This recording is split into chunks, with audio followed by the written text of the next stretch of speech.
Assalamualaikum warahmatullahi wabarakatuh. Perkenalkan, nama saya Nacersia Mega Esperanza Gama dari kelas DF 232C. Pada malam hari ini saya mau menjelaskan tentang uji validitas dan reliabilitas berdasarkan KTI yang sudah disusun oleh Muhammad Ramadan Salam beserta dengan teman-teman lainnya.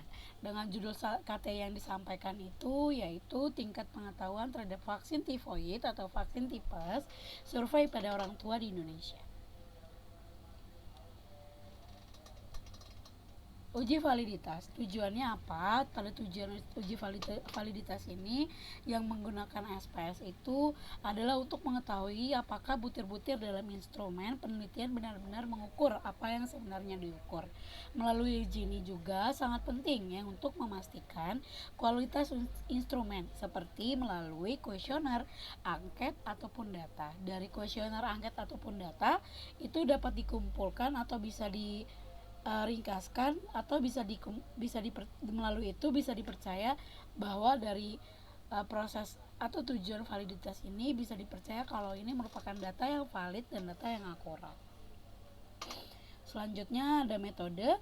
Pada uji validitas ini dilakukan dengan metode teknik percent product moment, di mana dengan membandingkan nilai R hitung setiap item terhadap nilai R pada tabel. Jika R hitung itu dia lebih besar dibanding R tabel, serta nilai signifikasinya itu harus kurang dari 0,05, di mana kalau kurang dari 0,05 ini maka item tersebut dinyatakan valid atau lulus dari uji validitas ini. Nah, kemarin saya sudah memberikan kuesioner kepada 30 responden. Saya rubah dari SPS rubah ke Excel, dan ini hasilnya. Di sini yang didapatkan itu yang pertama ada nama, yang kedua itu ada jenis kelamin, yang ketiga itu ada usia, yang keempat itu ada status beserta sampai ke ujung sini nomor 1 sampai nomor 15 merupakan sebuah pertanyaan yang saya buat dari kuesioner atau KTI yang tadi yang saya sampaikan.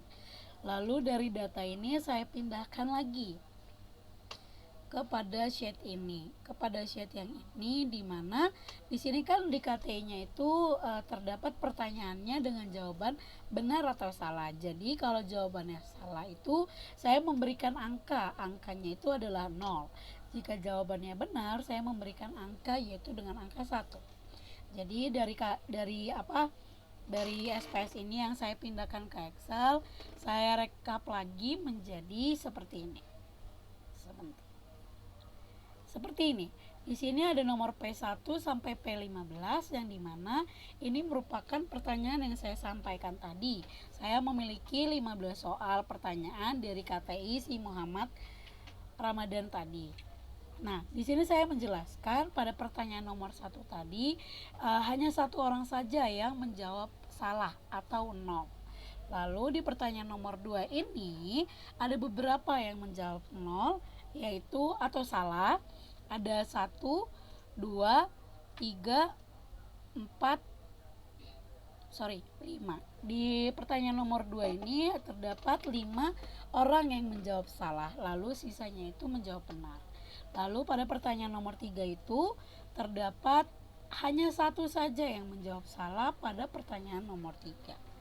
Selanjutnya pada pertanyaan nomor 4 ada beberapa orang yang menjawab salah pada pertanyaan ini. Coba kita hitung, ada 1, 2, 3, 4, 5, 6, 7, 8, 9. Ada 9 orang yang menjawab salah. Lalu pada pertanyaan nomor 5 ini hanya 2 orang yang menjawab salah, lalu yang lainnya jawab benar, angka 1 ini. Lalu pada pertanyaan nomor 6 terdapat beberapa aja yang menjawab salah, yaitu ada 1, 2, 3, 4. Ada 4 orang yang menjawab salah pada pertanyaan nomor 7 sampai seterusnya. Ini kita bisa lihat ya. Selanjutnya masuk ke dalam data dan prosedur ini. Yang pertama, jumlah responden yang saya dapatkan adalah tadi 30. Di sini sebentar. Di sini ada dapat 30 responden. Bisa dilihat ya teman-teman di bawah sini sampai sini. Lalu yang kedua, tadi jumlah item atau jumlah pertanyaan yang saya sampaikan itu ada 15 pertanyaan. Sebentar, di sini ada 1 sampai nomor ke-15 ini. Selanjutnya, dari data itu saya mendapatkan tingkat signifikannya itu sebesar 5%. 5%, lalu nilai R pada tabel untuk 30 responden, karena saya punya 30 responden, hasil nilainya itu adalah 0,361, di mana hasil 0,361 ini merupakan hasil yang valid berdasarkan metode yang kembali lagi ke sini. Di sini dijelaskan kalau nilai signifikan itu harusnya kurang dari 0,005. Maksudnya kurang dari 0,05. Di sini terdapat 0,36. Berarti data yang saya dapatkan merupakan data yang valid. Ini ada tabelnya, kita bisa zoom sebentar. Di sini terdapat 0,361. Lalu dari data dan prosedurnya tadi, kita mendapatkan hasil uji validitasnya itu melalui yang pertama itu data kuesioner dari penelitian KTI yang disusun oleh Muhammad Ramadan Salam tadi dengan judul tingkat pengetahuan terhadap vaksin tifoid atau vaksin tipes, yang dimana survei pada orang tua di Indonesia. Didapatkan seperti data ini yang tadi saya jelaskan, ada nama, jenis kelamin, usia, dan status. Lalu yang ini merupakan data pengompokan atau dibikin dengan diagram yang saya bikin seperti ini. Yang saya dapatkan itu yang pertama ada jenis kelamin pada kuesioner saya itu ada laki-laki dan perempuan. Totalnya itu pada laki-laki ada 8 orang, lalu perempuan ada 22 orang. Lalu di sini ada jumlah diagramnya, di sini tertera diagramnya, laki-laki 23,3%, kalau perempuan 76,7%. Lalu data yang kedua adalah usia. Di sini terdapat kurang lebih dari 25 tahun sama lebih dari 25 tahun. Jumlah kurang dari 25 tahun itu terdapat 23 orang. Kalau lebih dari 25 tahun terdapat 7 orang. Lalu di sini ada diagramnya. Yang biru ini merupakan yang kurang dari 25 tahun dengan presentasinya itu 76,7%. Lalu yang lebih dari 25 tahun yang diwarnai dengan merah ini dengan presentasinya 23,3%. Selanjutnya ada status. Status ini yang saya buat itu belum menikah dan menikah, dengan jumlah respondennya tadi 30, yang direkap di sini yang belum menikah terdapat 27 orang, lalu yang menikah 3 orang. Ini diagramnya. Lalu saya mau menjelaskan di bagian sini. Dari data ini saya sudah rekap dan menjadi pertanyaan seperti ini. Lalu selanjutnya saya rekap lagi untuk bagian yang tadi, yang data-data kuesioner. Di sini ada 30 responden dengan jenis kelamin, ada usia sama status. Lalu ini diagram-diagram yang terdapat tadi, yang menikah dan jenis kelamin terdapat seperti ini. Lalu balik lagi kepada sini. Nah, dimasukkan ke SPS terdapat valid 30 responden yang merespon terhadap KTI yang saya lakukan. Dari kuesioner yang telah disebar, 3 responden dengan rata-rata sebanyak perempuan berusia 25 tahun yang berstatus belum nikah. Lalu berikut ini daftar-daftar pernyataan yang saya ajukan kepada responden dengan total 15 pernyataan tadi. Yang pertama, pernyataan pertama itu penyakit demam tifoid disebabkan oleh bakteri. Pertanyaan yang nomor kedua, seseorang yang terinfeksi demam tifoid akan mengalami demam atau panas yang sering naik turun. Lalu pernyataan yang nomor 3, demam tifoid dapat ditularkan dari orang sakit ke orang yang sehat. Lalu dari orang yang sehat ke orang itu melalui batuk ataupun bersin. Lalu pernyataan nomor 4 di sini ada di mana anak usia 5 tahun atau lebih itu dapat berisiko terinfeksi demam tifoid. Lalu pernyataan nomor 5, penyakit demam tifoid ini bisa menyebabkan kematian pada balita dan anak. Lalu pernyataan nomor 6, demam tifoid dapat dicegah melalui imunisasi atau dengan imunisasi.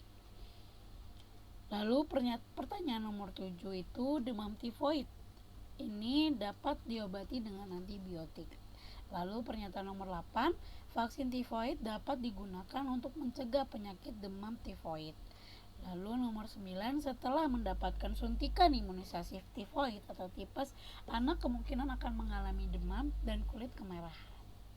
Lalu nomor 10, imunisasi tifoid dapat dilakukan di rumah sakit ataupun klinik. Lalu nomor 11 itu pernyataan nomor 11, imunisasi tifoid diberikan sebanyak satu dosis per 3 tahun. Lalu nomor 12, imunisasi tifoid ini termasuk dalam program jaminan kesehatan nasional di Indonesia. Nomor 13, anak yang sedang sakit dan demam tidak boleh diberikan vaksin tifoid. Pernyataan 14, vaksin tifoid hanya diberikan sekali seumur hidup. Lalu pernyataan nomor 15, informasi tentang vaksinasi dapat diperoleh melalui aplikasi kesehatan yang resmi. Lalu dari pernyataan di atas, karena SPS-nya saya sudah converse lagi ke dalam Word ini dengan hasilnya seperti ini. Jadi ini merupakan hasil validitas kuesioner yang menggunakan SPS. Di sini ada pernyataan yang tadi 1 sampai 15. Di sini merupakan R hitung, di sini R table, ini yang signifikan, ini persyaratan signifikannya. Lalu ini keterangannya. Dari semua pernyataan nomor 1 sampai 15, keterangan yang didapatkan adalah valid semua dikarenakan data yang kita dapatkan tadi itu merupakan hasilnya segini. 0,361. Jadi dia termasuk valid karena syaratnya itu yang tadi, kembali lagi dia kurang dari 0,05.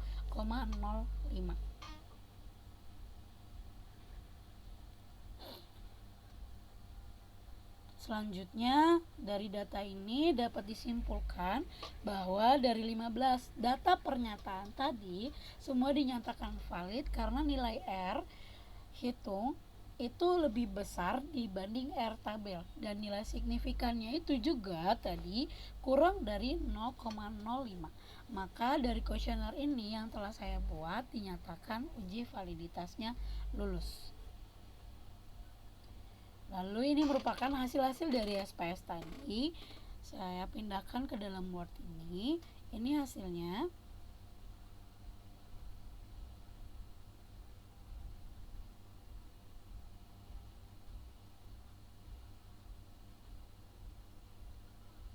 Dapat segini, ini merupakan valid semua ya teman-teman, karena sudah tertera di atas.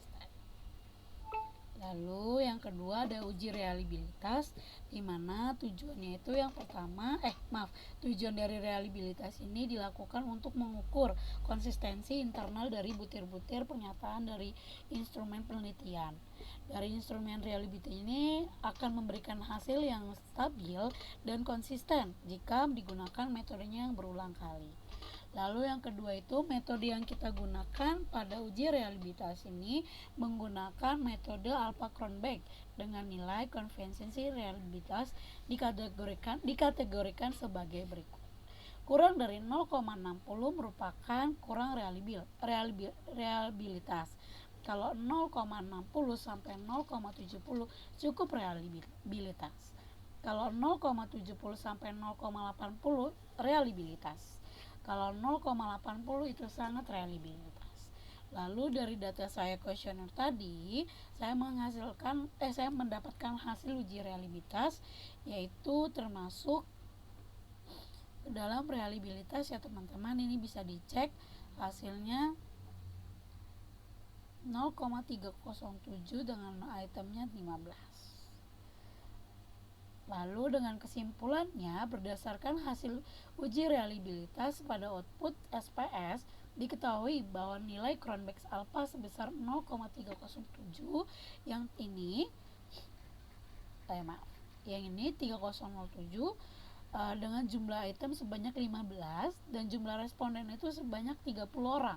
Nilai ini menunjukkan bahwa tingkat reliabilitas instrumen itu tergolong rendah dan belum memenuhi kriteria keandalan yang umum digunakan dalam penelitian, yaitu dalam penelitian itu minimal 0,6 untuk penelitian eksploratif atau 0,7 untuk menggunakan penelitian konfirmatori.